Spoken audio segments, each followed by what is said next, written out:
All right, hello everyone. Today I'm doing a podcast on exploring the benefits, advantages, work life, insurance, Medicare, everything that has to do with being a federal government employee. So this is all encompassing, so I'm going to be talking about mostly financial questions, hopefully, and also talking about, their work life and how much hours they work, and at least I'll try to, and get to some of the what are they doing, actually working on in their lives. So we'll be discussing several topics that I previously just mentioned. So I hope you guys enjoy. I'll be interviewing two people, Trendon Kelly, a former U.S. Army, and Alan, who I forgot to ask the last name of, but he is a worker at the Expo Idaho, which is a county worker. So hope you all enjoy. All right, our first interviewee is going to be a former member of the Army, the U.S. Army. So he was in there for the required 4 years.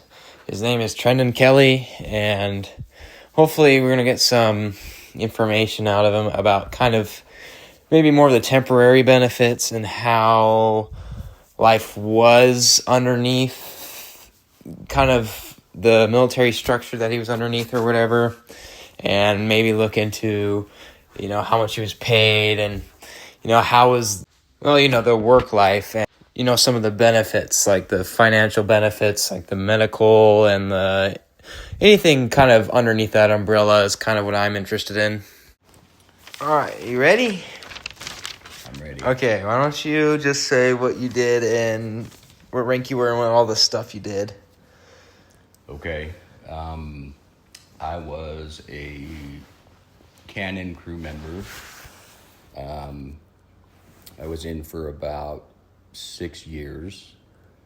I did everything within the job, from loading and shooting the cannon to dealing with supplies.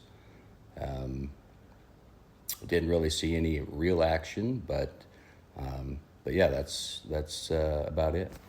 So what were the main financial advantages or disadvantages for working with the government or whatever it might be? So yeah, the U.S. Army. Disadvantages are, honestly, the pay's pretty low. They provide, food and housing and things like that. But as far as saving or retirement, they really don't have any of that. Unfortunately, the advantages, like the GI Bill, I didn't take advantage of. Some of my friends did, and it is a really big advantage when you go to school afterwards. Just one of the things that I regret. So the advantages are there. You just have to go through the hoops to take advantage of them. All right, cool. So were there any like annoying regulations or policies you had to deal with, or were just kind of annoying? Oh man. So if you know what an acronym is, it's like MOS is, or BPC. So almost every business has them. They mean different things, different departments, but the military has a million of them. Right. For every job, every uniform, everything. And sometimes you can find yourself having no idea what someone's talking about. So it took a long time to learn those things. When I dealt with supplies for our company, it seemed like the amount of money that we had to spend for uniforms or even underwear was ridiculous. Like a normal business would never pay that much. Or if I owned the business, I would never pay that much. But it was, you just did it. You just ordered it. And it, you think about it as a taxpayer now, and it's, you don't want to think about it too hard because it's frustrating.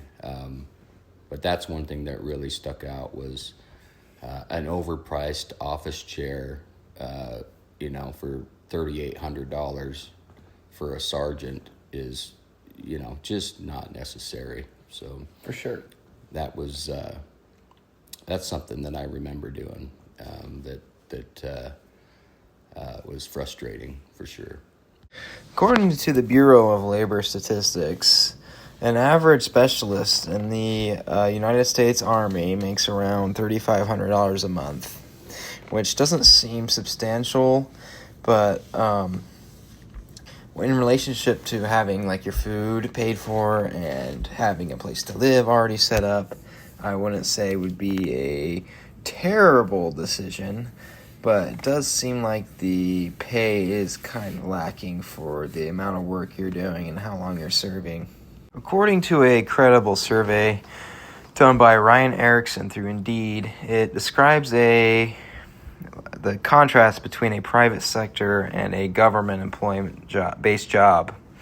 And it lists off several benefits of working for the government versus the private sector and vice versa, one being job security. It is certainly mentioned that it is hard to, there isn't a foreclosure for a government usually compared to like a private sector where you can get laid off or your business can go bankrupt or whatever it might be. Usually, typically, with government jobs, those things stick around and people are less likely to get fired due to lack of work ethic or whatever it might be. That's usually easily fireable in the private sector, but in the government sector, it is a little bit more challenging for those things to get done. It also lists several other things like benefits and retirement plans, and when it comes to Trendon, it seems like he wasn't employed long enough to get the retirement benefits, but he did receive some of the other benefits, I'm sure, involved around the military, and I think they handle their own benefits on their own personnel management forum or document. All right, now we're going to get to the main focus or the main interviewee of the podcast, and that is the Expo Idaho worker. The one that I've been basing a lot of my research around. It's specifically the county worker, and I would like to really explore kind of, obviously there's a sub-government, the federal government versus the state government, and I want to compare and contrast those with the previous interviewee who is strictly federal, or I don't know if the military even counts as a federal, but it's something in between. So next up, we'll be speaking to Alan, who I did forget to ask his last name, unfortunately, but he's a new hire to the maintenance crew at the Western Idaho Fair. I met him a couple months ago, and I actually work with him. He is a pretty energetic guy, so hopefully we get some some sort of credible response from him, but we'll see shortly. Let's get into the interview questions. So, what does your work life look like being a county maintenance worker? Well, I just started here, but it's chill. They're gonna let me drive the golf cart today, so I'm pretty excited about that. But the forklift is what I'm really looking forward to. I used to do that back in the day, but mostly I just pick up garbage for the events and stuff out here at the expo. But at least they pay me. Them prisoner, see them guys over there, they ain't get paid nothing. But there's a lot of sitting around, lots of break time. Okay, so what does the county provide with you versus the federal government? So, what are versus Idaho versus the federal government, basically? County versus the federal. I don't really know. I just talked to the lady the other day, the HR lady. She said something about Percy. I don't even know how to spell it, but I guess it's got retirement, and it will match what I make, the amount of money I make. And so I don't know. I believe they offer other plans too, but I don't know that they all start with FEHB, something like that. So, according to the Office of Personnel Management, which is another source listed in my annotated bibliography, what Alan was discussing is called FEHB, which is a Federal Employees Health Benefits Program. And essentially, that's kind of where all the healthcare and I think it's mostly healthcare actually, but it's like the directory where all that information is listed is on the website here. And after parsing through, it looks like you do have lots of different options that come with FEHE or whatever, and it looks like a typical insurance company actually. There's lots of different brochures, and like it's almost like offering to you what kind of medical plan they want. Like, for example, NALC Health Benefits Plan, the NALC Value Plan, the Samba Health Benefit Plan. There's like a billion of these, and they all come with different brochures and what they offer, which is different than what I thought would be provided, honestly. I thought, for the most part, it'd be one all-inclusive plan that is given to each individual member, but it looks like they're differentiating a little bit when it comes to healthcare plans. And when it comes to the state benefits of Percy, it looks like if you're a general member, you get 11.9% refunded into your retirement. A public safety member gets 13%, and if you're a teacher or a school employee, you get 13%. So that's what that means when he's mentioning Percy. It's the Idaho retirement plan if you're a government employee.